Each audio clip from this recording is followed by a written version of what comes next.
You are not your photography on this episode of Develop and Process.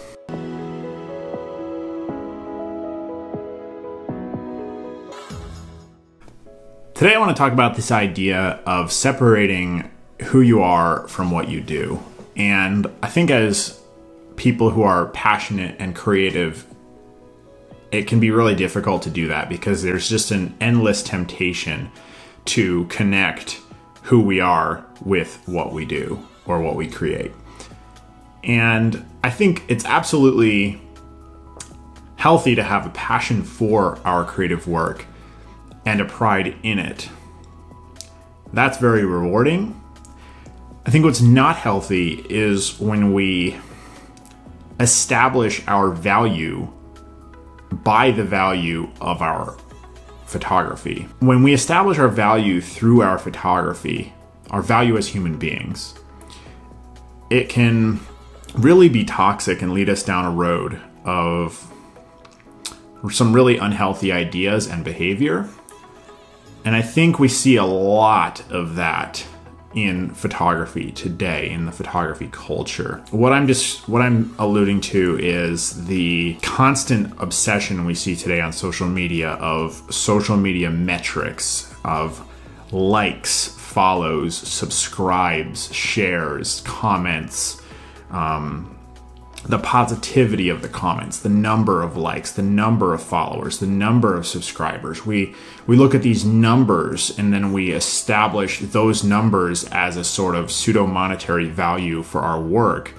And then by proxy, we establish that as our personal value as human beings. And I'm certainly not saying that anyone would openly say that out loud. You know, what I'm talking about is this sort of inner dialogue that goes on in our minds, our emotions, how we feel about ourselves.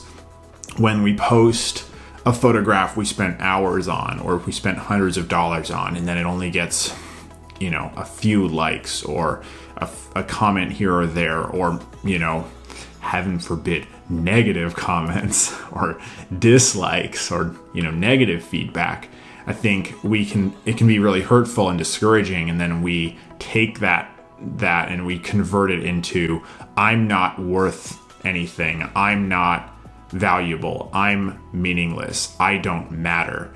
And then oftentimes that gets converted into negative behavior and feelings towards other people and towards ourselves.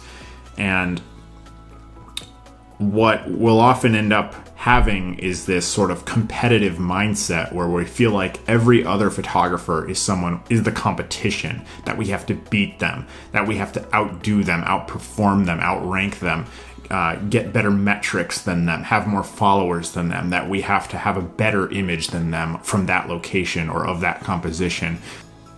And then what that sort of competitive mindset leads us to is the rampant obsession with gear, one-upsmanship, as I like to call it, where, one photographer will go out to a location and take a photograph with their Sony 42 megapixel, A7R Mark II.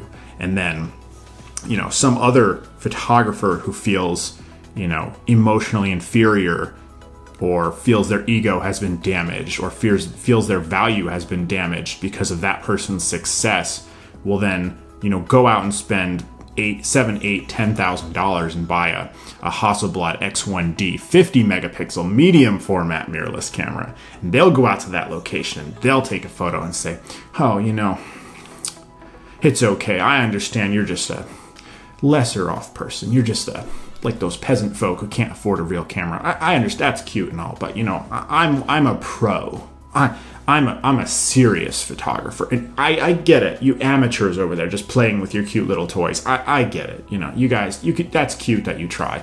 And of course they don't openly say this. Okay, that's not what I'm saying. Nobody's gonna openly say this stuff unless they're just a total jerk. But they're thinking it in their head, or they're feeling it emotionally inside, and their behavior reflects that. Actions speak louder than words. And I think, we see so much of that. I mean, you don't have to pay that close attention on social media these days, on the internet forums. ugh. I never go on the internet forums anymore just because it's just a total cesspool these days of just people arguing endlessly pointless discussions about sensor resolution and DxO mark scores and chromatic aberrations and,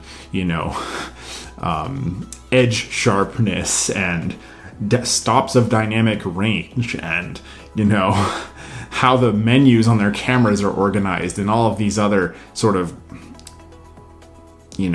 maybe this is hyperbole, but meaningless distinctions between otherwise fantastic tools for creativity. And so I just want to encourage you that you have value, that your work has value, and that value is not relative to other people, that your value as a human being is not tied to the work that you create. You are valuable as a human being, as a person, and I think we need to realize that.